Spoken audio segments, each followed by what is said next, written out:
नमस्कार, सगरमाथा प्राइम समाचारमा स्वागत छ। म अपेक्षा ढुङ्गाना। सगरमाथा प्राइम समाचार सुरु गरौं अहिलेसम्मका मुख्य समाचारबाट। माओवादी केन्द्रको 8औं महाधिवेशन अन्तर्गतको बन्द सत्र जारी। अध्यक्षको प्रतिवेदनमाथि 11 समूहको प्रस्तुतिकरण, बाँकी छलफल भोलि 11 बजे हुने। देशलाई अन्य देशको खतराबाट टार्न राज संस्था अनिवार्य रहेको राप्रपा अध्यक्ष लिङदेनको तर्क। स्वर्गीय राजा वीरेन्द्रको सम्झना गर्दै 77औं जन्म जयन्ती मनाइयो। काठमाडौँ उपत्यका सहित देशका विभिन्न स्थानमा मध्यम वर्षा, उच्च हिमाली तथा पहाडी भेगमा हिमपात, जनजीवन प्रभावित।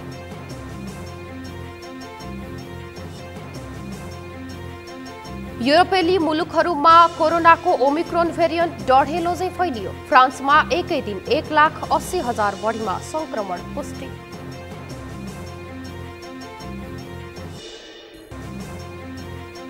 र नेपाली राष्ट्रिय फुटबल टोलीले अफ्रिकी राष्ट्र मोरिसससँग मैत्रीपूर्ण खेल खेल्ने। 2 मैत्रीपूर्ण खेल जनवरी 29 र फेब्रुअरी 1 मा हुने।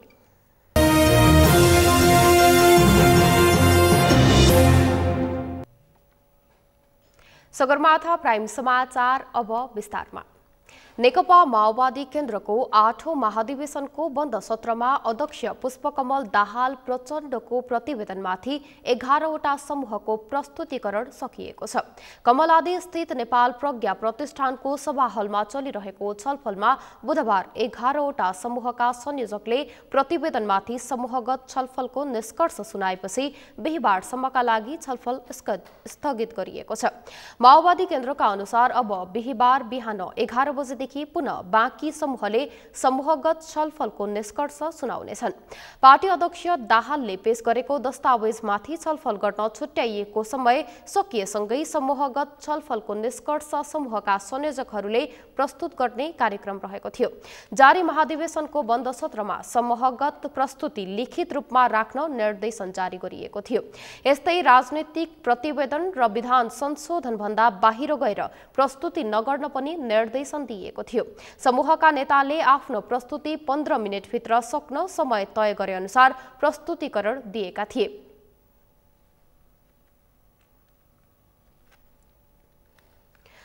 सीके राउत नेतृत्वको जनमत पार्टीले आन्दोलन गर्ने नाममा तराईको केही जिल्लामा अराजक गतिविधि गरेको छ। जनताका जायज माग उठाएर आन्दोलन गरे पनि जनमत पार्टीका कार्यकर्ताले उग्रपना देखाएको भन्दै सो पार्टीको विषयमा टीका टिप्पणी हुन थालेको छ। यद्यपि सीके राउतले भने आफूहरूको आन्दोलनलाई अराजक भन्न नमिल्ने तर्क गरेका छन्। अमृत ढकालको रिपोर्ट।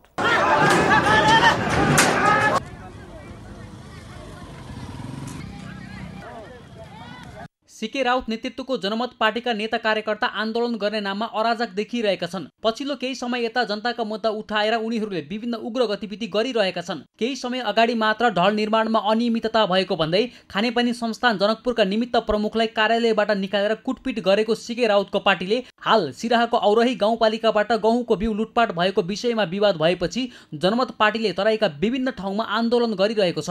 यही पुस 6 गते सिराहाको औरही गाउँपालिकाले भण्डारण गरेको गहुँको बिउ किसानले भण्डारको ताला तोडेर लगेका थिए। सोही घटनामा संलग्न केही व्यक्तिलाई गाउँपालिका अध्यक्ष सिद्धार्थ यादवले जाहेरी दिएपछि प्रहरीले स्थानीय मिथिलेश शील यादवलाई नियन्त्रणमा लिएको थियो। सो घटनालाई लिएर जनमत पार्टीले पुस 11 गतेदेखि तराईका अधिकांश जिल्लामा आम हडताल, चक्काजाम, राजमार्ग अवरुद्ध, मसाल जुलुस, लाठीचार्ज जस्ता विरोधका कार्यक्रम गर्दै आएको छ।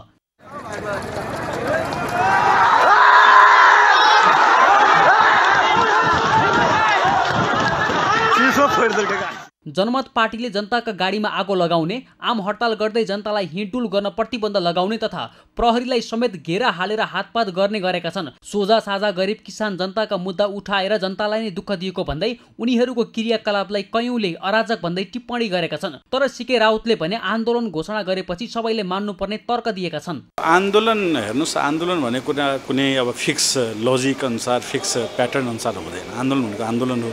आन्दोलन किसानहरूले घोषणा गरेपछि त्यसको पालना चाहिँ अरूले पनि गरिदिनुपर्छ हैन। त्यो एउटा प्रोटोकल जस्तै भनौँ न, मानेरै गर्नुपर्छ र त्यो उल्लङ्घन भएको हुनाले केही झडपहरू केही गतिविधिहरू भएको अकस्मात भएको मात्रै हो, त्यसमा चाहिँ कुनै सुनियोजित तरिकाले भएको पनि होइन। चन्द्रकान्त राउत उर्फ सिके राउत नेतृत्वको जनमत पार्टीले किसानले समयमा बिउ पाउनुपर्ने, किसानले सुलभ मूल्यमा मल पाउनुपर्ने, किसानको भुक्तानी समयमा हुनुपर्ने, किसानको उत्पादनलाई उचित मूल्य दिनुपर्ने, किसानमाथि दमन गर्न नपाइने, किसानमाथि लगाइएका झुटा मुद्दा फिर्ता लिनुपर्ने, प्रदेश नम्बर 2 मा भएको भ्रष्टाचारलाई नियन्त्रण गर्नुपर्ने लगायतका माग राखेर आन्दोलन गरिरहेको छ। जनमत पार्टीले जनताका जायज माग उठाएको भए पनि आन्दोलन गर्ने शैली प्रजातन्त्र विरोधी भएको भन्दै टिप्पणी भइरहेको छ। राजनीतिलाई नजिकबाट निहालेका विष्णु दाहालले सिके राउतले आफ्ना माग कार्यान्वयन गराउँदै गर्दा मानव अधिकारलाई पनि ध्यान दिन सुझाव दिएका छन्। जायज मागलाई पूरा गराउनका लागि जब बल प्रयोग गर्छ नि राज्य र दलहरूले दुवै पक्षबाट, त्यसले के हुन सक्छ भने मानवको केही अधिकारहरू हनन हुन्छन्। त्यो राम्रो पक्ष होइन, तर त्यसको पनि सम्मान गरेर लाने आफ्नो आन्दोलन आफ्नो अभियान सफल बनाउनु त्यो राम्रो कुरा हो। अब तसर्थ सिके राउत पनि यी कुराहरूबाट चाहिँ छ नि यसलाई चाहिँ आफ्नो अभियानलाई कार्यान्वयन गर्दाखेरि यी कुराहरूमा पनि मानवहरूको अधिकारको चाहिँ सम्मान गर्ने हो भने अझ राम्रो बन्न सक्छ। तराईको इस्युहरू आफैमा पनि फरक र पृथक छ, पेचिलो छ। हो त्यो विषयले सेन्सिटिभ ठाउँमा यस्तो खालको मुभमेन्टले निश्चय रूपमा पनि त्यहाँ सुशासन कायम हुने एकातिर रहला, त्यसको राजनीतिक अर्थ राख्छ भन्ने मेरो बुझाइ हो। त्यसो त कतिपयले तात्कालीन प्रधानमन्त्री केपी शर्मा ओलीले सिके राउतलाई छाडा छोड्दा यस्तो अवस्था आएको भन्दै टिप्पणी गरेका छन्, तर एमाले नेताहरूले यस्तो तर्कलाई स्वीकार्दैनन्। केपी शर्मा ओलीले त फ्रेमवर्कमा ल्याउनु भएको, सिके राउत कुनै बेला मधेस टुक्राउनुपर्छ, अर्को देश बनाउनुपर्छ भनेर लागेका थिए। ती मान्छे नेपालको संविधानलाई मान्छु, नेपालको कानुनलाई मान्छु, नेपालको राष्ट्रिय एकतालाई मान्छु र जति पनि गतिविधि मैले हिजो गरेँ ती सबै गतिविधिबाट म सम्बन्ध विच्छेद गरेर राष्ट्रिय राजनीतिमा रहेर म काम गर्छु भनेर कमिटमेन्ट गराइसके पछाडि राज्यले पनि उनका केही कुराहरूको बारेमा, खास गरिकन उनका मान्छेहरू जो थुनिएका मान्छेहरू थिए, केही कुराहरू राज्यले कमिटमेन्ट गरेको थियो, राज्यले आफ्नो तर्फबाट पुरा गर्नुपर्छ र सिके राउतलाई ती मागहरू पुरा गराउनका लागि शान्तिपूर्ण ढङ्गबाट आफ्ना गतिविधि सञ्चालन गर्न नै राम्रो हुन्छ। तर आफ्ना मागहरू पुरा गर्ने नाममा हिंसात्मक अराजक उशृङ्खलता गतिविधि गर्ने कुरा त्यो राम्रो हुन, त्यसले उहाँको पार्टीलाई पनि राम्रो गर्दैन। सत्तारूढ दल नेकपा माओवादी केन्द्रले पनि जनमत पार्टीका क्रियाकलाप अराजक भएको भन्दै यसो नगर्न आग्रह गरेको छ। छलफल र वार्ताबाटै निकास निकाल्न माओवादी केन्द्रका नेताहरूले सिके राउतलाई सुझाव दिएका छन्। पछिल्लो चरणमा उहाँका गतिविधि अलि अराजक देखिन्छन्।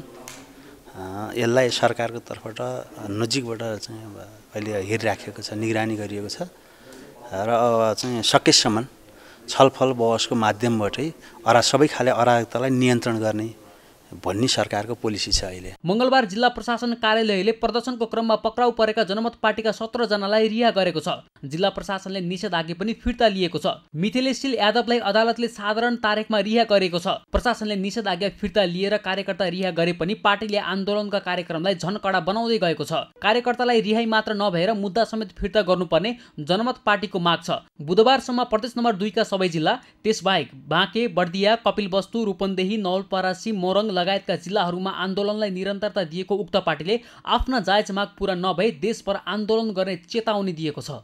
यो यसपालि चाहिँ अब दीर्घकालीन, किनभने यो किसानले वर्षेनी झेल्ने गरेको कुरा हो र यसको दीर्घकालीन समाधान, ठोस समाधान, दिगो समाधान नभएसम्म यो आन्दोलन यसपालि चाहिँ जारी रहन्छ। यो अब सरकारले के गर्दैछ भने अरू आन्दोलन जस्तै 4-5 दिनको आन्दोलन होला, ल आफै शान्त होला भनेर सोचिराखेको छ।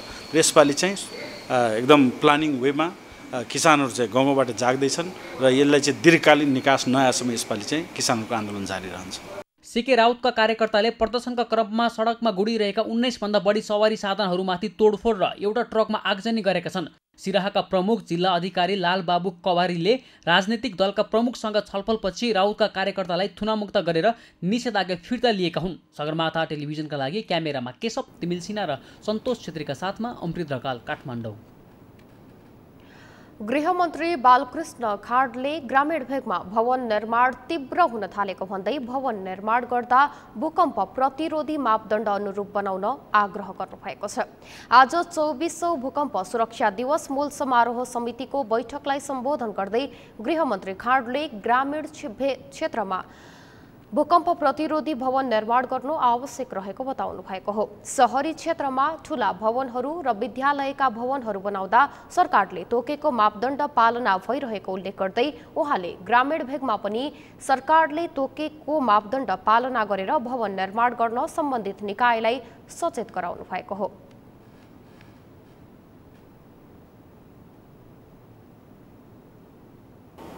त्यहाँले जोखिममा रहेको भूभाग भएको कारणले भूकम्पबाट हाम्रा नागरिकहरूको सुरक्षा कसरी गर्ने त्यतापट्टि हामी सबै नै गम्भीर हुन चाहिँ जरुरी छ। तर हाम्रो राष्ट्रिय चाहिँ नि बानी कस्तो छ भने चाँडो बिर्सिने बानी पनि छ। अब यो पछिल्लो भूकम्पपछि नेपाल सरकार र सम्बन्धित निकायहरूले भूकम्पीय जोखिम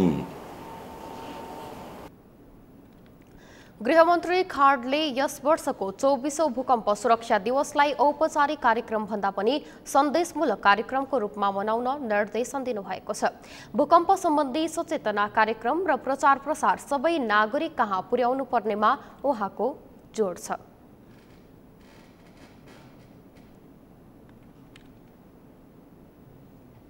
राष्ट्रिय प्रजातन्त्र पार्टी राप्रपाका अध्यक्ष राजेन्द्र लिङदेनले राज संस्थाको आवश्यकता झनै बढेर गएको बताउनु भएको छ।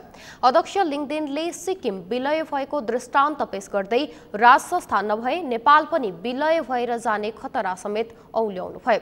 स्वर्गीय राजा वीरेन्द्रको स्मृतिमा बुधबार काठमाडौँमा आयोजित एक कार्यक्रममा बोल्दै उहाँले राज संस्था नहुँदा 2032 सालमा सिक्किम देश विलय भएको र नेपालमा पनि अहिले त्यो खतरा बढेर गएको दावी गर्नुभयो। अध्यक्ष लिङदेनले देशलाई अन्य देशको खतराबाट टार्न समेत राज संस्था अनिवार्य रहेको तर्क गर्नुभयो। उहाँले राजा वीरेन्द्रले देशलाई अन्य देशबाट झुक्न नदिन विक्रम सम्वत 2046 सालमा राजनैतिक दलका नेताहरूसँग सम्झौता गरेर संवैधानिक राजाको रूपमा आफूलाई उभ्याएको पनि बताउनुभयो। भन्ने मेरो बाल मस्तिष्कमा जब पर्यो कि राजाको अभावमा राज संस्थाको अभावमा हाम्रो पनि देश कुनै पनि बेला त्यस्तो खतरामा पर्न सक्छ भन्ने मलाई लाग्यो।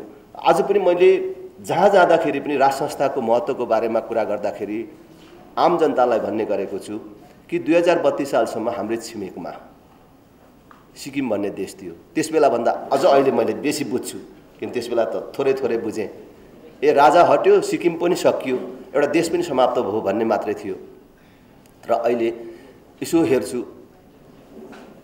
सिक्किम भन्ने नाम पनि छ, त्यहाँको भूगोल पनि छ, त्यहाँको माटो कसैले बोकेर लगेको छैन। सिक्किम सिक्किमै छ तर सिक्किम भन्ने देश त छैन। अहिले पछिल्लो दिनमा त्यही खतरा हाम्रो देशले बिहोरिराखेको छ। त्यसको लागि नेपालको सन्दर्भमा राज संस्थाको आवश्यकता छ भनेर मैले भन्ने गर्छु। स्वर्गीय राजा वीरेन्द्रको स्मृतिमा नेपाल प्राज्ञिक परिषदले विचार गोष्ठी आयोजना गरेको थियो। यस्तै वीरेन्द्र शान्ति प्रतिष्ठानले पनि स्वर्गीय राजा वीरेन्द्रको 77औं जन्म जयन्ती मनाएको छ। प्रतिष्ठानले ललितपुरको जावलाखेल स्थित स्वर्गीय राजा वीरेन्द्रको शालिगमा दीप प्रज्वलन गरेर जन्म जयन्ती मनाएको हो। प्रतिष्ठानले राजा वीरेन्द्र राष्ट्रवादी, शान्ति, विकास र प्रजातन्त्रका पक्षधर रहेको भन्ने कुरा इतिहासले प्रमाणित गरेको दावी गरेको छ।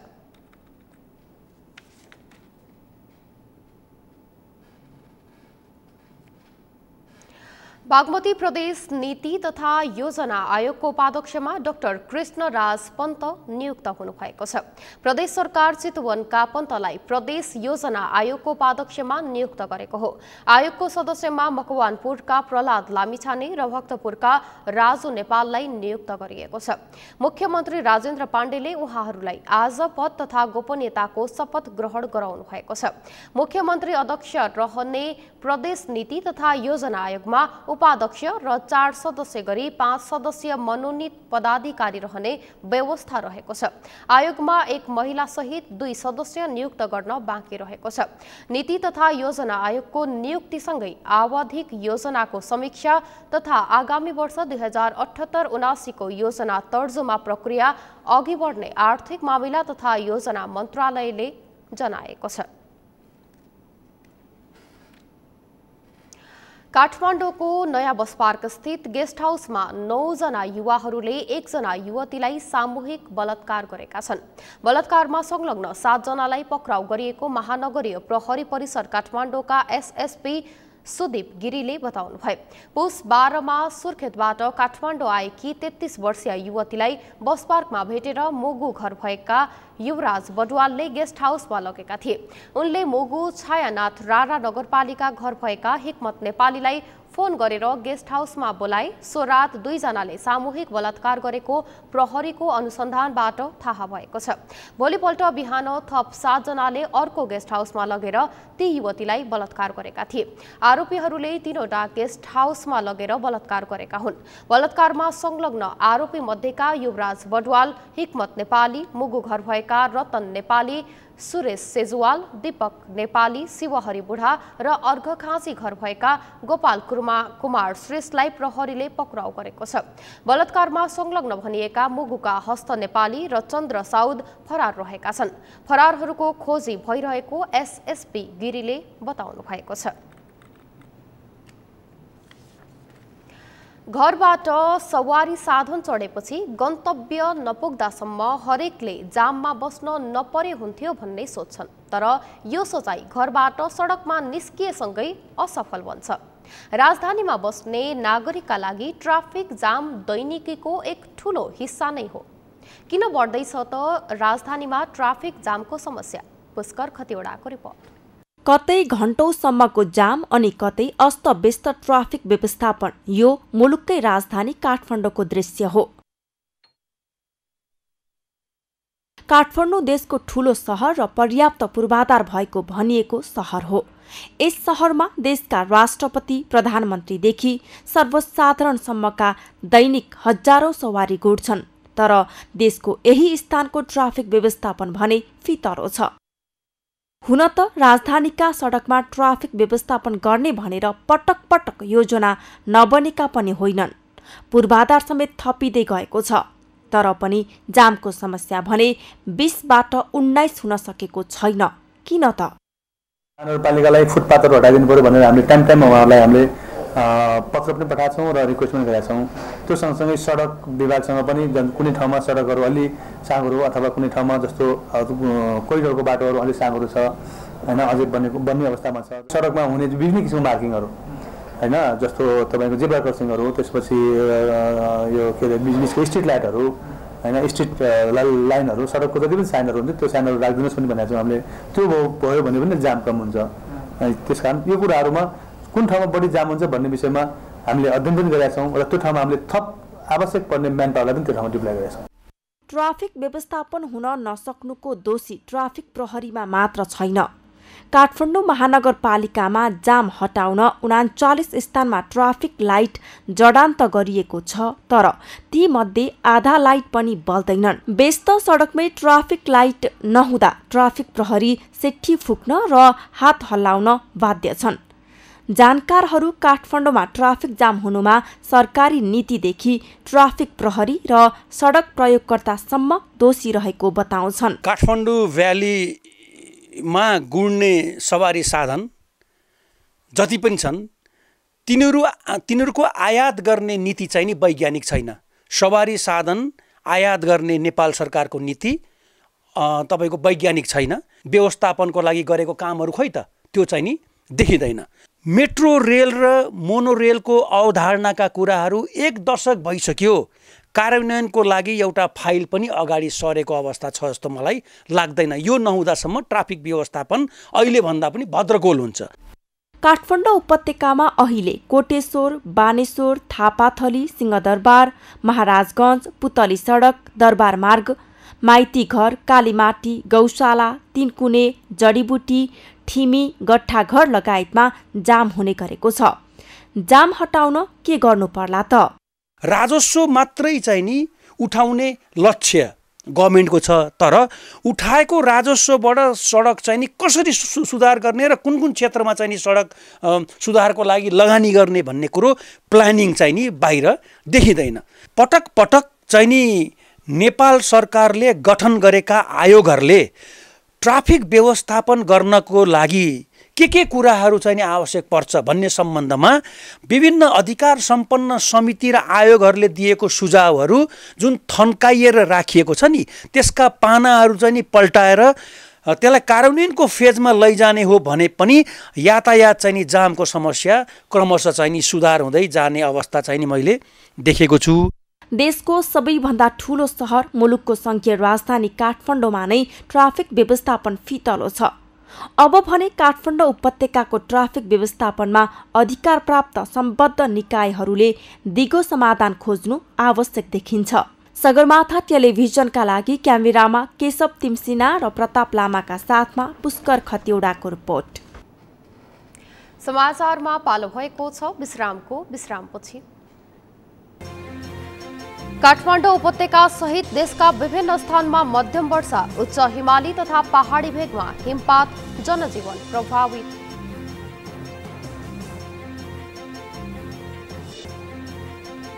युरोपेली मुलुकहरूमा कोरोनाको ओमिक्रोन भेरिएन्ट डढेलो झै फैलियो। फ्रान्समा एकै दिन 1,80,000 बढीमा संक्रमण पुष्टि।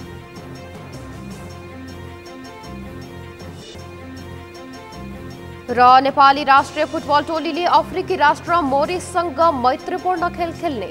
2 मैत्रीपूर्ण खेल जनवरी 29 र फेब्रुअरी 1 मा हुने।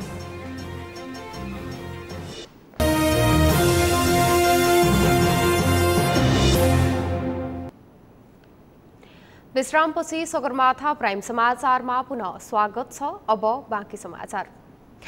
काठमाडौँ उपत्यका सहित देशका विभिन्न स्थानमा मध्यम वर्षा भइरहेको छ। गैरातीदेखि देशका धेरै जसो स्थानमा हल्कादेखि मध्यम वर्षा भएको छ भने उच्च हिमाली तथा पहाडी भेगमा हल्का हिमपात भएको मौसमविद गंगा नगरकोटीले जानकारी दिनुभयो।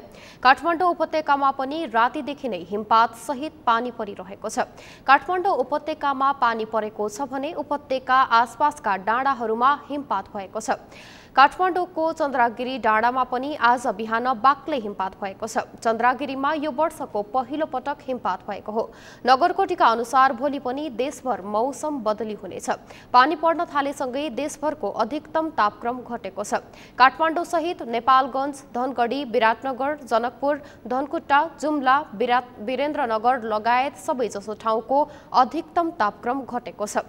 जुम्ला, जोमसोम र जिरीको तापक्रम माइनसमा झरेको छ। जिरीको न्यूनतम तापक्रम 0.9 डिग्री सेल्सियस छ भने अधिकतम तापक्रम 11.2 डिग्री सेल्सियस रहेको छ। यस्तै जोमसोमको न्यूनतम तापक्रम -1.2 र जुम्लाको न्यूनतम तापक्रम -4 डिग्री सेल्सियस रहेको छ। अधिकतम तापक्रम घट्दै गएकाले चिसो अझै बढ्ने सम्भावना रहेको छ। यस्तै तराईका जिल्लामा वर्षासँगै चिसो हावा चलेको छ। वर्षा र हिमपातले जनजीवन कष्टकर बनाएको छ। मौसमविदहरूले वर्षा र हिमपात भइरहेकाले पर्वतारोहणमा नजान सुझाव दिएका छन्। हाल देशमा पश्चिमी न्यूनचापीय प्रणालीको प्रभाव रहेको छ। उक्त मौसमी प्रणालीका कारण केही दिन देशभरको मौसममा सामान्यदेखि पूर्ण बदली रहनेछ। भोलिदेखि पश्चिमी न्यूनचापीय प्रणालीको प्रभाव कमजोर बन्दै जाने भएकाले पानी पर्न रोकिनेछ। भोलि मौसम केही खुल्ने सम्भावना रहेको मौसमविदले बताएका छन्। पश्चिमी न्यूनचापीय प्रणाली सक्रिय बनेसँगै देशभर वर्षा भएको छ। उच्च पहाडी र हिमाली भेगमा मात्र होइन, काठमाडौँका डाँडामा पनि हिउँ परेको छ। आज बिहान काठमाडौँमा 10.7 मिलिमिटर वर्षा भएको मौसम पूर्वानुमान महाशाखाले जानकारी दिएको छ। कीर्तिपुर 11.4 मिलिमिटर वर्षा मापन भएको छ। महाशाखाको ताजा विवरण अनुसार दिपायलमा 12, डडेलधुरामा 12.2 र धनगढीमा 2 मिलिमिटर वर्षा भएको छ। त्यस्तै सुर्खेतको वीरेन्द्रनगरमा 5, नेपालगञ्जमा 2, जुम्लामा 2.6 र घोराहीमा 0.6 मिलिमिटर वर्षा मापन भएको छ। पोखरामा 6.5, भैरवामा 12.6, सिमरामा 13, ओखलढुङ्गामा 3 र ताप्लेजुङमा 12.3 मिलिमिटर वर्षा भएको छ। धनकुटा र जनकपुरमा क्रमशः 2.8 र 1.5 मिलिमिटर वर्षा भएको छ। महाशाखाका अनुसार बिहीबारदेखि मौसममा सुधार आउनेछ।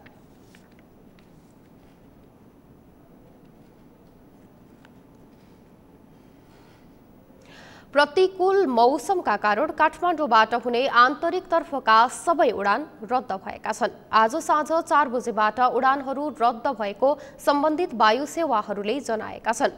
बुद्ध एयर र यति एयरलाइन्सले सूचना जारी गर्दै आजका लागि निर्धारित रात्रिकालीन उडान रद्द भएको जनाएका हुन्। इनरुटमा खराब मौसम र विमानस्थलहरूमा कम भिजिबिलिटीका कारण उडान अवतरण प्रभावित भएको कम्पनीहरूको भनाइ छ।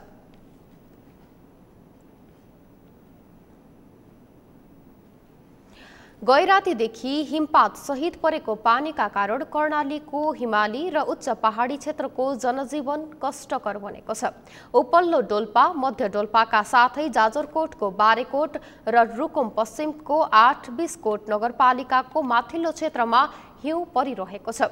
कर्णालीका अन्य हिमाली जिल्ला मुगु र हुम्लामा पनि केही दिन पहिलेदेखि नै हिमपात भइरहेको छ। हिमपातसँगै अधिकांश ठाउँको फोन सेवा समेत प्रभावित भएको छ। बिहानैदेखि यी जिल्लाको चहल पहल ठप्प भएको त्यहाँ स्थित प्रहरी कार्यालयले जनाएका छन्। आकाशे पानीको भरमा खेती गर्ने किसानहरू भने पानी पर्दा खुसी भएका छन्, तर हिमपातले जनजीवन भने प्रभावित भएको छ। वर्षाका कारण गहुँ र तरकारीलाई राहत भएको छ। उच्च भागमा भने लगातारको हिमपातका कारण जनजीवन कष्टकर भएको डोल्पा कुम्ली विद्यालयका शिक्षक जयकृष्ण हमालले जानकारी दिए। चिसो अत्याधिक बढेको ठाउँमा विद्यालय खुल्न मुस्किल हुने पालिका स्तरीय शिक्षा इकाइले बताएका छन्। नियमित पानी परेका कारण यातायात सेवा समेत प्रभावित भएको छ। सामान्य वर्षासँगै सुरु भएको चिसो हावाका कारण सप्तरीको बासिन्दाको जनजीवन कष्टकर हुने क्रम सुरु भएको छ। चिसो बढेसँगै न्यूनतम तापक्रम तल झर्न थालेपछि सप्तरीका बासिन्दाको जनजीवन कष्टकर हुन थालेको हो। चिसोले बढी मात्रामा बालबालिका र वृद्ध-वृद्धाहरू बढी प्रभावित भएका छन्। वर्षा र चिसो हावाका कारण घरबाट मानिस कमै निस्कन थालेका छन्, जसका कारण बजारमा चहल पहल निकै घटेको छ। चिसोका कारण विपन्न समुदाय बढी प्रभावित भएका छन्। विशेष गरी ओढ्ने, ओछ्याउने एवं लगाउने न्यानो कपडा नहुने गरीब परिवार जाडोबाट बढी पीडित भएका छन्। जिल्लाको विष्णुपुर, छिन्नमस्ता, राजगढ, बालान बिहुल गाउँपालिकामा बाक्लो बसोबास रहेको मुसहर र बातर समुदायमा चिसोले सबैभन्दा बढी प्रभाव पार्ने गरेको रेडक्रस सोसाइटी शाखा सप्तरीका सभापति जोगेन्द्र भगतले बताउनुभयो। चिसोका कारण क्षति नहोस् भन्ने उद्देश्यले आगो ताप्न दाउरा र विपन्न बस्तीमा न्यानो कपडा व्यवस्थाका लागि स्थानीय प्रशासन र वन कार्यालय संघको समन्वयमा आवश्यक पहल भइरहेको उहाँले बताउनुभयो। काठमाडौँ उपत्यका सहित देशका विभिन्न स्थानमा मध्यम वर्षा र हिमपात भएसँगै चिसो अत्याधिक बढेको छ। अत्याधिक चिसोले ज्वरो आउने, मौसमी रुगाखोकीदेखि निमोनिया समेत हुने भएकाले यसबाट बस्न सतर्क हुन आवश्यक छ। यस्तोमा चिसोबाट बस्न के गर्ने? चिकित्सकको सुझाव के छ? शान्ता दनुवारको रिपोर्ट। काठमाडौँ उपत्यका सहित देशका विभिन्न स्थानमा मध्यम वर्षा भइरहेको छ। गैरातीदेखि देशका धेरै जसो स्थानमा हल्कादेखि मध्यम वर्षा भएको छ भने उच्च हिमाली तथा पहाडी भेगमा हल्का हिमपात भएको छ। काठमाडौँ उपत्यकामा पनि रातिदेखि नै हिमपात सहित पानी परिरहेको छ। पानी र हिमपात परेसँगै चिसो पनि अत्याधिक बढेको छ। अत्याधिक चिसोले ज्वरो आउने, मौसमी रुगाखोकीदेखि निमोनिया समेत हुने भएकाले यसबाट बस्न सतर्क हुन आवश्यक छ।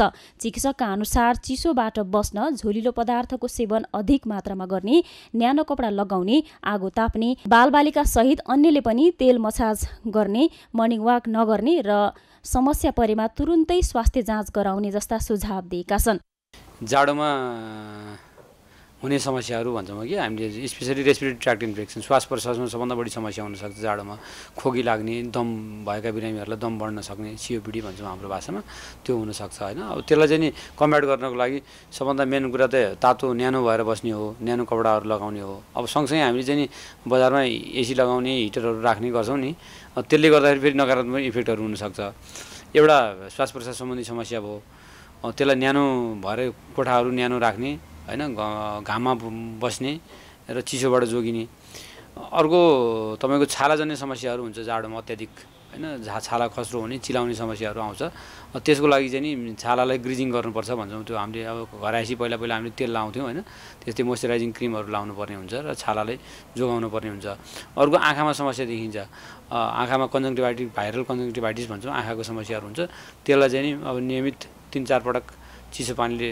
मुख सफा गर्ने आँखा धुने होइन यदि त्यो कन्जङ्टिभाइटिस भइहाल्यो भने आँखा रोग डाक्टरलाई तुरुन्तै देखाउने गर्नु पर्यो चिसो मौसममा स्वास्थ्यको विशेष ख्याल राख्नुपर्छ चिसोले ज्वरो श्वास प्रश्वास र घाँटीको समस्याले सताउने भएकाले जाडोमा शरीरलाई न्यानो राख्न ध्यान दिनुपर्ने चिकित्सकहरू बताउँछन् जाडोमा खास गरी हात खुट्टा अनुहार छाला फुट्ने छाला फुस्रो हुने गर्दछ यसबाट बच्न कोल्ड क्रिमको प्रयोग गर्न चिकित्सक सुझाउँछन् साथै खानपान र रहनसहनमा विशेष ध्यान दिनुपर्ने चिकित्सकको भनाइ छ झोल पदार्थ खानुका साथै हरियो सागपात खाँदा चिसोमा रोगले आक्रमण गर्ने सम्भावना कम हुने चिकित्सकहरू बताउँछन् घाम ताप्दा पनि धेरै रोगबाट बच्न सकिन्छ भिटामिन डी को कमी हुन नदिन घाम ताप्नु अनिवार्य नै रहेको चिकित्सक बताउँछन् चिसो मौसममा रुगाखोकी निमोनिया जस्ता समस्या देखा पर्न सक्छ जाडोमा सकेसम्म तातो कुरा खाने सुप पिउने गरे शरीरको तापक्रम सन्तुलनमा राख्ने चिकित्सक बताउँछन् अब जाडो भयो भनेर हामीले ननुहाउने होइन अब जाडो नुहाउन नसक्ने अनि त्यसपछि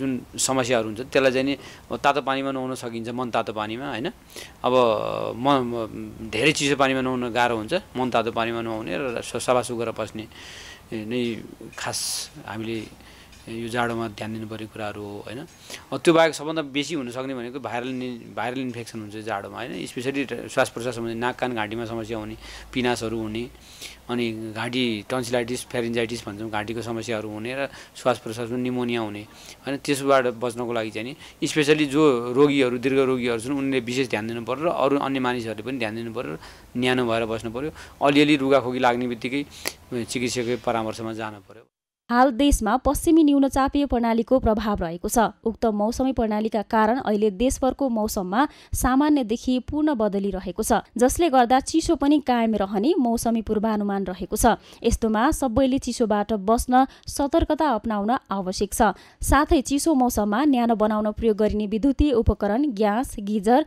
तथा कोइला बाल्दा सतर्क हुन पर्दछ सगरमाथा टेलिभिजनका लागि क्यामेरामा केशव तिमल सिन्हाका साथ शान्ता दनुवार काठमाडौँ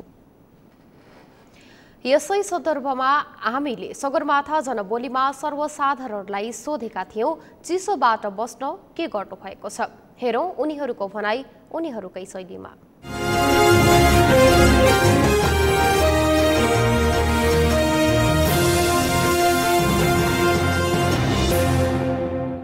अब चिसो त अब आफैले सेफ्टी गर्ने हो नि तातो पानी खाने तातोमा हिँड्ने तातो गर्नु पर्यो अलि आफै सेफ्टी बन्नु पर्यो कोरोनाको महल छ होइन आफै जोगिनु पर्यो हरेक कुरामा सेफ्टी त आफै हुने हो नि अरूले गराउने होइन नि त न्यानो कपडा लाउनु पर्यो होइन अनि आगो बाल्नु पर्यो ताप्नु पर्यो जाडो यस्तो छ यो जाडोमा चाहिँ अब भनौँ न मानिसलाई अब कति पीडा भइरहेछ दुःख भइरहेछ साह्रै अब यसले चाहिँ मानिसलाई धेरै नै के अरे तातो न्यानो गरेर बस्नुपर्छ तातो चिजहरू खाने झोलिलो चिजहरू खाने होइन घरमा पर्याप्त भेन्टिलेटरहरू गरेर ग्यास हिटरहरूको प्रयोग गर्ने अन्यथा नगर्ने होइन तातो चिजहरू विशेष गरिकन तातो चिजहरू खाने तरल पदार्थ झोलिलो चिजहरू खाने अब तातो न्यानो कपडा लानु पर्यो न अनि झोलिलो कुराहरू खानु पर्दछ अनि बिना कारण घरबाट बाहिर निस्किनु हुँदैन काम परे मात्र घरबाट बाहिर निस्किनु पर्दछ चिसोबाट बच्नको लागि त सकेसम्म हामीहरूले तातो कपडा बाक्लो कपडाहरू नै लाउने हो होइन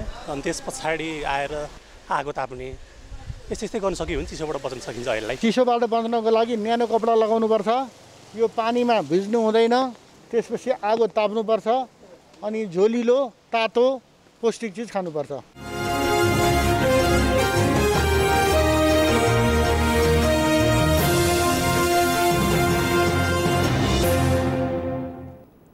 यातायात व्यवस्था विभागले सवारी चालक अनुमति पत्र स्मार्ट ड्राइभिङ लाइसेन्स छपाई पुनः सुरु गरेको छ।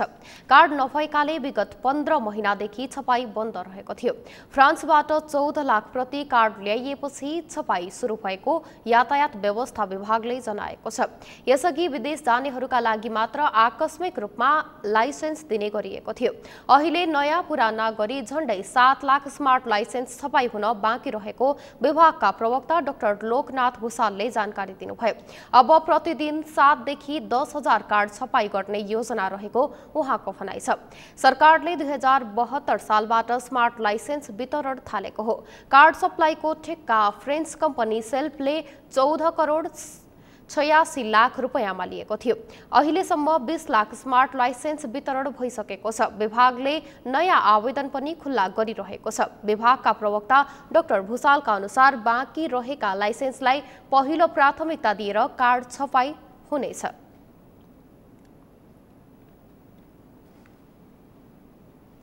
नेपालमा पछिल्लो 24 घण्टामा थप 220 जनामा कोरोना भाइरसको संक्रमण पुष्टि भएको छ।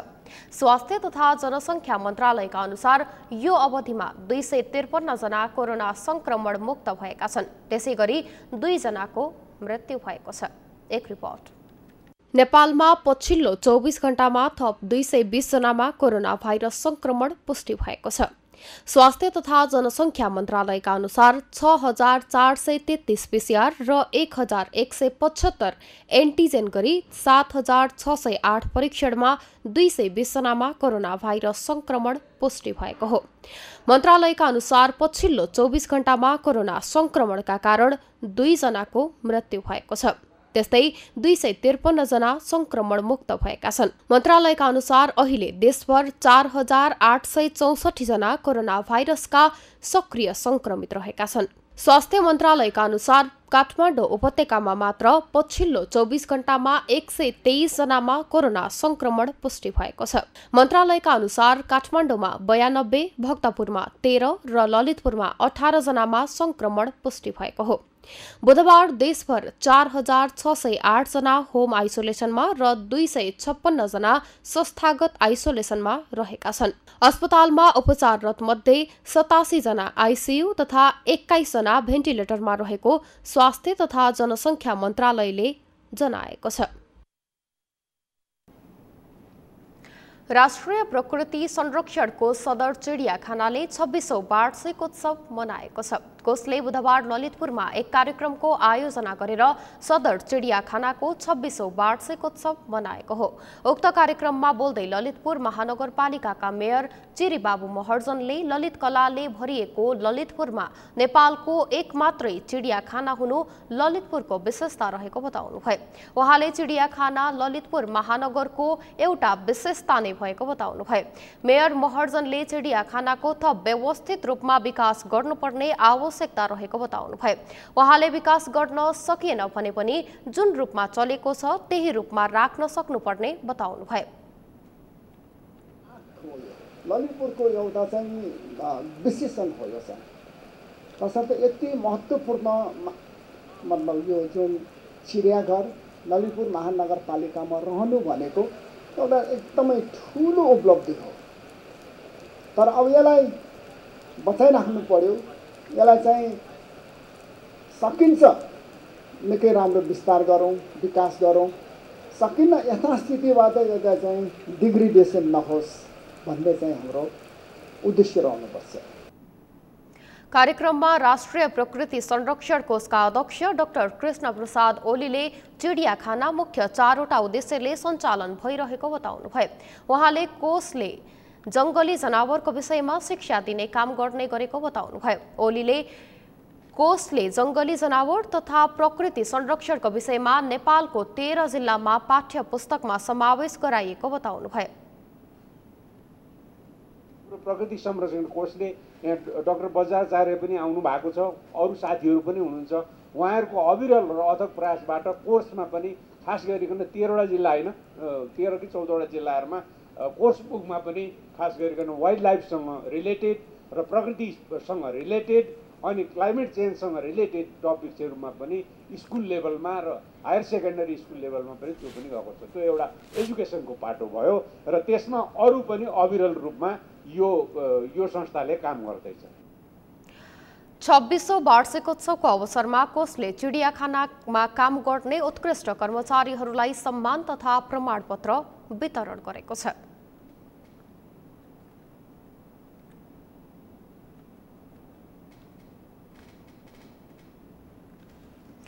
रेबिज रोग, रेबिजग्रस्त कुकुर वा कुनै पनि स्तनधारी प्राणीको टोकाइबाट मानिसमा सर्छ। मानिसमा रेबिज लागेमा मृत्युसम्म हुन सक्छ।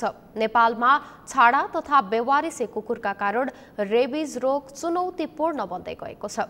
काठमाडौँ महानगरमा त झन् यो चुनौती बढेर गएको छ। कस्तो छ काठमाडौँमा छाडा कुकुरको अवस्था? पुष्कर खतिवडाको रिपोर्ट। पछिल्लो समय काठमाडौँ उपत्यकामा छाडा कुकुरको आतंक बढ्दो छ। बाटो हिँड्ने दुई पाङ्ग्रे सवारीलाई लखेटेर कुकुरले दुर्घटनाको मुखमा पुर्याउनेदेखि यात्रुलाई टोक्ने सम्मका घटना बढ्न थालेका छन्। दिउँसो सडकमा खासै नदेखिने छाडा कुकुरले बिहान र साँझ सर्वसाधारणलाई निशानामा पार्ने गरेका छन्। काठमाडौँको टेकु स्थित शुक्रराज ट्रपिकल तथा सरुवा रोग अस्पतालमा मात्रै दैनिक ठूलो संख्यामा कुकुरको टोकाइबाट पीडित बनेका बिरामी आउने गरेका छन्। कुकुरको टोकाइबाट रेबिज रोग लाग्ने भएकाले यस्तो आक्रमणमा पर्ने बिरामी थप चिन्तित हुने गरेका छन्। काठमाडौँ महानगरपालिकाका अनुसार महानगरमा मात्र अहिले करिब 25,000 भन्दा बढी छाडा कुकुर रहेका छन्। पछिल्लो समय काठमाडौँमा छाडा कुकुरको संख्या बढ्दै गएपछि ती कुकुर व्यवस्थापन महानगरले कसरी गरिरहेको छ त? महानगरले यो सामुदायिक कुकुरको विषयमा चासो दिएर हामीले करिब 3 वर्ष पनि बढी भइसक्यो हैन। हाम्रो मनोमित्र भन्ने एउटा संस्था छ, संस्थासँग सहकार्य गरेर हामीले यो सामुदायिक कुकुरको विषयमा कामहरू गरिरहेछौँ। अब हाम्रो काम के हो भन्दाखेरि अहिले महानगरभित्र हैन, महानगरभित्र अहिले 25,000 सामुदायिक कुकुरहरू छ। 25,000। अब विगतमा के छ भन्दाखेरि यो जुन सामुदायिक कुकुरहरूलाई चाहिँ अब पोइजन दिएर स्विप गर्ने पहिला चलन थियो। अहिले चाहिँ अब त्यो समयअनुसार चाहिँ अब त्यसको विरोध हुँदै आयो। अहिले चाहिँ हामीले चाहिँ अब हाम्रो मनोमित्र भन्ने संस्थासँग सहकार्य गरेर हामीले चाहिँ अब सबै सामुदायिक कुकुरहरूलाई चाहिँ रेबिज दिने अनि संख्या नबढ्नको निम्ति हामीले वन्यकरणहरू गर्ने हैन। हामीले चाहिँ करिब रेबिज चाहिँ हामीले 22,000 जतिमा रेबिज चाहिँ कन्टिन्यू गर्दै आइरहेका छौँ अनि 14,000 चाहिँ सामुदायिक कुकुरहरूलाई वन्यकरण गरिसकेका छौँ। सडकमा छाडा कुकुरको बढ्दो संख्या काठमाडौँवासीका लागि टाउको दुखाइको विषय बनेको छ। यो समस्या काठमाडौँमा मात्र नभई देशभर नै रहेको छ। इपिडेमियोलोजी तथा रोग नियन्त्रण महाशाखाको तथ्याङ्क अनुसार हरेक वर्ष 25 देखि 30,000 मानिसलाई सडकका छाडा जनावरले आक्रमण गर्छन्। अहिले बाहिर छाडिएका तथा घरपालुवा दुवै कुकुरलाई रेबिजको संक्रमणबाट जोगाउन रेबिज खोपको अभियान नै चलाउने गरिएको छ। त्यसमा पनि काठमाडौँ महानगरले बाटाका छाडा कुकुर नियन्त्रणका लागि वन्ध्याकरण अभियान चलाए पनि कुकुरको संख्या र कुकुरले मानिसमा गर्ने आक्रमण घटेको छैन। तर पनि कुकुरको व्यवस्थापनका लागि महानगरले विशेष योजना चलाइरहेको दाबी गरेको छ। के एग्रेसिभ कुकुरहरू पनि छ जसले मान्छेलाई अट्याक गर्छ हैन। यो अब यो लकडाउनको पिरियडमा यो धेरै गुनासोहरू हामीले पनि सुनेका छौँ। त्यसकारण चाहिँ अब यो जुन एग्रेसिभ कुकुरहरूलाई चाहिँ कसरी ग्रिप गरेर हैन उनीहरूलाई चाहिँ ट्रिट गर्ने भन्ने पनि हामीले चाहिँ सोच चाहिँ बनाएका छौँ। अब अरूभन्दा पनि अब चाहिँ हाम्रो चाहिँ उहाँहरूलाई चाहिँ हामी ग्रिप गरेर लगेर हामीले चाहिँ हाम्रो यता टेकु नगरपालिका त्यहाँ छ हाम्रो वन्यकरण त्यहाँ लगेर हामी समाधान गर्छौँ। सरकारले हरेक वर्ष रेबिज विरुद्धको सुई र सचेतनाको कार्यक्रमका लागि करोडौं खर्च गर्दै आएको छ। तर रेबिज रोगका कारण मृत्यु हुने संख्यामा भने कमी आउन सकेको छैन। वर्षेनी सयौं मानिसले रेबिजका कारण ज्यान गुमाउने गरेको भन्दै कुकुरको टोकाइबाट लाग्ने रेबिज नियन्त्रण गर्न सरकारले पहल गरिरहेको स्वास्थ्य मन्त्रालयले जनाएको छ। अहिले हामीले हेर्यौँ भने नेपालमा रेबिजको समस्या ठुलै छ। रेबिजको समस्या सँगसँगै हामीले जनावरहरूको टोकाइको समस्यालाई मध्यनजर गर्नुपर्ने हुन्छ। त्यो सबै कुराहरूलाई मध्यनजर गरेर सरकारले 2030 सम्ममा कुकुरको टोकाइबाट हुने रेबिज र त्यो रेबिजको कारणले हुने मृत्युलाई शून्यमा पुर्याउने भन्ने जुन लक्ष्य लिएको छ त्यो लक्ष्य प्राप्ति गर्नका लागि सबैलाई सुसूचित गर्ने, सचेतना अभिवृद्धि गर्ने काम मुख्य रूपमा हुन्छ। सबै त्यसको बारेमा जानकार भएपछि व्यवहार कसरी गर्ने, कसरी बच्ने भन्ने कुराहरू हुन्छ र इनकेस त्यस्तो घटनाहरू, टोकाएका घटनाहरू भइहाल्यो भने उपचारका लागि के गर्ने भन्ने पाटोहरू हुन्छ। त्यही भएर सरकारको सबैभन्दा बढी ध्यान सबैलाई सुसूचित गर्ने, जानकार गराउने र स्वास्थ्य संस्थाहरूमा सेवाहरू उपलब्ध गराउने कुराहरूमै केन्द्रित रहेको छ। अहिले हामीले हेर्यौँ भने रेबिज भएको कुकुरले टोकेमा त्यो मानिसमा सर्छ। रेबिज लागेमा ज्यान जानेसम्मको जोखिम हुन्छ। तर अभिभावकको डरले बालबालिकाले नभन्दा यो जोखिम बालबालिकामा बढी हुने भएकाले यस विषयमा अभिभावक बढी सचेत हुनुपर्ने र रेबिज शङ्कास्पद कुकुरले टोकेमा तत्काल अस्पताल जान स्वास्थ्य मन्त्रालयले सुझाव दिएको छ। रेबिजको तत्कालै रेबिजको लक्षणहरू विकास हुँदैन, रेबिज विकास हुँदैन। तत्काल त कुकुरको टोकाइ मात्रै हुन्छ अथवा जनावरको टोकाइ मात्रै हुन्छ। त्यसरी लुकाएर राखेको चिज केही समयपछि, केही दिनपछि सुरु भएर केही वर्ष, 1.5 वर्ष 2 वर्षमा पनि त्यही भाइरस चाहिँ नसामा गएर दिमागमा गएर त्यसले रेबिजको लक्षणहरू विकास गरेर हाम्रो ज्यानै जान सक्नेसम्म अवस्थाहरू सिर्जना गर्छ। यस्तोमा घर परिवारका मानिसहरू सुसूचित हुने र आफ्ना बालबालिकाहरूलाई पनि सहज रूपमा यस्ता कुराहरू भन्न लगाउने, एउटा कसरी रोकथाम गर्ने, कसरी बच्ने भन्ने पाटो एउटा अब घटनाहरू भइहाल्यो भने भन्न सक्ने खालको वातावरण हामीले बनाउनु पर्ने हुन्छ। त्यस्तो भयो भने समयमै थाहा हुन्छ, हामीले त्यसको रोकथाम गर्न, उपचार व्यवस्थापन गर्न सकिने हुन्छ। रेबिज एकचोटि लागिसक्यो भने, रेबिजको लक्षण विकास भइसक्यो भने त्यसको कुनै पनि उपचार आजसम्म चिकित्सा विज्ञानसँग छैन। देशभर समस्याको रूपमा रहेको कुकुरको टोकाइ र रेबिजको बढ्दो सङ्क्रमण नियन्त्रणका लागि सबै सचेत हुन आवश्यक छ। त्यसका लागि कुकुर धनी र कुकुर नजिक पुग्ने व्यक्तिसहित साना बालबालिकालाई समेत सचेत बनाउनु पर्दछ। सगरमाथा टेलिभिजनका लागि क्यामेरामा प्रताप लामा र केशव तिमल सिन्हाका साथमा पुष्कर खतिवडा, काठमाडौँ। समाचारमा पालो भएको छ विश्रामको। विश्रामपछि युरोपेली मुलुकहरूमा कोरोनाको ओमिक्रोन भेरिएन्ट डढेलो झैं फैलियो। फ्रान्समा एकै दिन 1,80,000 बढीमा संक्रमण पुष्टि।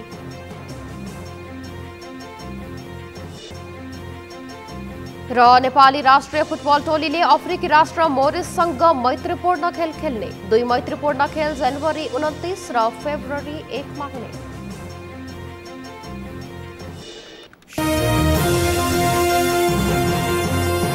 समाचारमा अब पालो अर्थ समाचारको।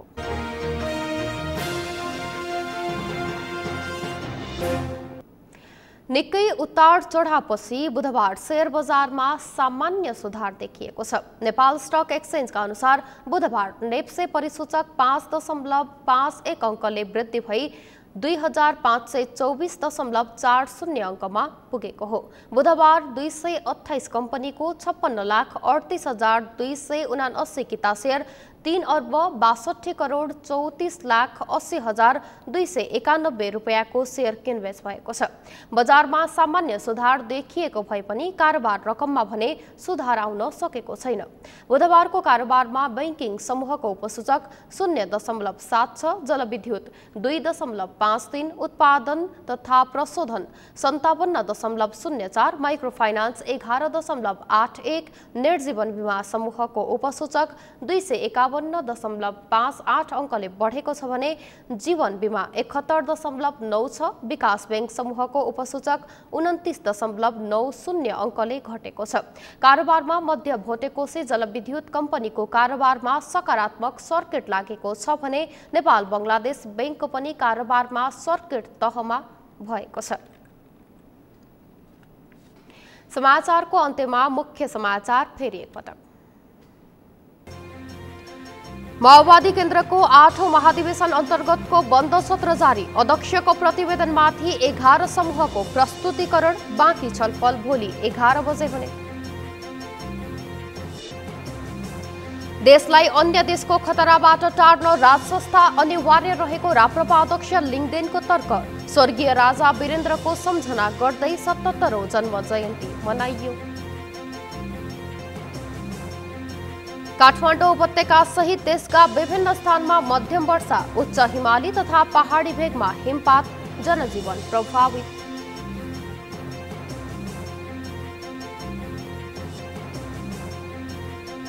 युरोपेली मुलुकहरूमा कोरोनाको ओमिक्रोन भेरिएन्ट डढेलो चाहिँ फैलियो। फ्रान्समा एकै दिन 1,80,000 बढीमा संक्रमण पुष्टि।